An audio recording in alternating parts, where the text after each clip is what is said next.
Түркі әлемінің бесігі. Қазақтардың және Еуразияның басқа да халықтарының тарихында Алтайдың алар орны ерекше. Осынау асқар таулар ғасырлар бойы Қазақстан жерінің тәжі ғана емес, күллі түркі әлемінің бесігі саналды.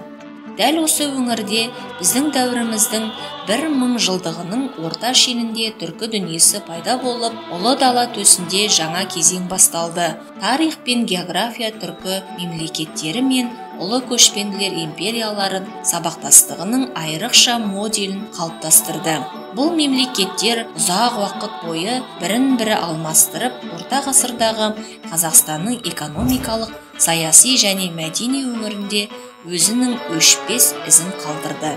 Орасан зор, кеңістікті игере білген түркілер ұланғайыр далада көшпелі және отырықшы өркениеттің өзіндік өрнетін қалыптастырып, өнер мен ғылымның және әлемдік сауданың орталығына айналған орта ғасырлық қалалардың гүлденуіне жол ашты.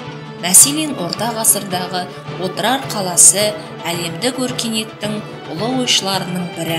Әбу-Насыр әл-Фарабиді дүниеге әкелсе, түркі халықтарының рухани көшбасшыларының бірі Қожа Ахмет Яссауи Түркістан қаласында өмір сүріп ілім таратқан.